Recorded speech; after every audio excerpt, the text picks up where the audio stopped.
Hey guys, what's up? My name is Jordan Arell, and here is my daily video on circumcision. I really need someone to edit these videos for me so I could do that and then skip to the video, or have an intro song, or I don't know, something like that. But anywho, today I want to talk about circumcision and suicide because I think that's a really important topic. You may wonder why I'm so happy about this. I'm not really. This is just the persona I put on. Suicide is really serious, guys. I had a best friend kill himself when I was in high school. It's not fun. I think about suicide every day, at least lately, and I did for about 3 years straight when I was really in the midst of PTSD from circumcision trauma. And it sucks, dude. It really sucks. It's so fucking painful. It makes sense that you'd want to kill yourself when you realize what circumcision actually really does in removing the most sensitive part of your penis, destroying normal sexual function. It's male genital mutilation. It's very much identical to female genital mutilation. So imagine how a woman might feel about that. Guys feel the exact same way. It's the same fucking thing. And so when guys experience this, I've seen a lot of guys become suicidal. There's the famous case of Jonathan Conte, of course, who's in the film American Circumcision, coming out August 31st. Pre-order it now. But also, many men I see on many different forums, different places, regularly on Origins, Reddit. Guys will come in and say, I can't fucking do this anymore. I'm thinking about suicide all the time. I want to kill myself. I can't live with the most intimate part of my body having been mutilated by the people who are supposed to take care of me. It's so fucked up on so many levels. Nobody has any empathy. Nobody's helping these men to heal. It's a big problem. And first of all, I want to say I don't blame these men. I don't blame you. And you are completely justified in wanting to kill yourself. That's a normal reaction to this.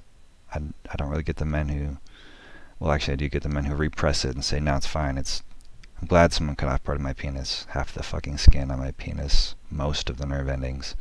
It's great. I mean, they don't know that, obviously. They minimize it and try to ignore and push away any information. Guys who do become aware of it generally do become depressed. But you can see why guys would also want to push this away and not potentially face one of the most traumatic things that can happen to a human being. Even that possibility, it's horrifying because it can drive you to suicide. For me, it was actually more of an experience of escapism. I could never kill myself. I just have too much that I'm going to do in this world. And so, even though the pain was beyond unbearable, emotionally, psychologically, even physically, I could feel it in my body happening to me every night when I was trying to go to sleep. It would just happen over and over and over, having my penis sliced through, cut to pieces, having the head ripped from the gland, or the glands ripped from the foreskin, which are fused at birth. Just all these experiences of so much pain, of knowing what I'm missing, of being able to see fucking videos on YouTube and understand exactly what was done to me. The deeper I got into this, the more I read online and obsessively just researched different guys' experiences and viewpoints and the reality of it. The more depressed I got, and the more that basically thinking, okay, I could end it at any moment. If I wanted to, I have a bottle of pills in the cupboard. I could take them and I'd be gone. And just thinking about that and thinking about death and not existing anymore was enough to get me by, and knowing that if I don't exist anymore, then I won't have to deal with this anymore. And I always have that option. And so even though it was still unbearable, I managed to somehow get through it. Not all men do. And I want to recognize those men who have killed themselves because of this and say, or who've tried to kill themselves, I don't blame you at all. and sure, it causes a lot of pain for the people around you.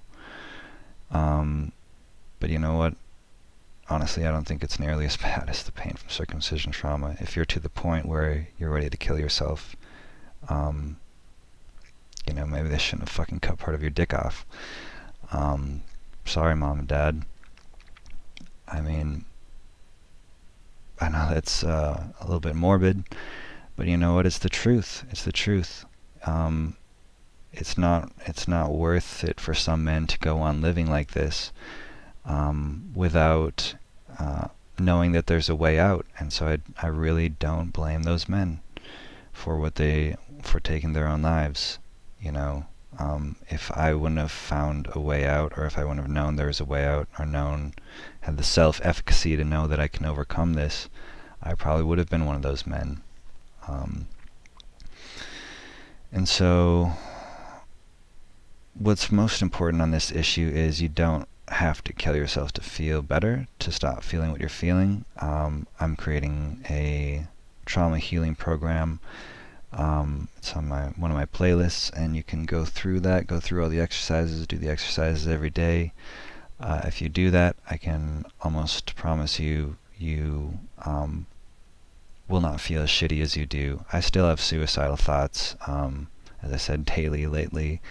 But I think part of that's just habitual, because I used to think about this literally multiple times a day as like my escape mechanism. It's like, okay, I could just kill myself, thinking about like how good it would feel to slit my wrists, or to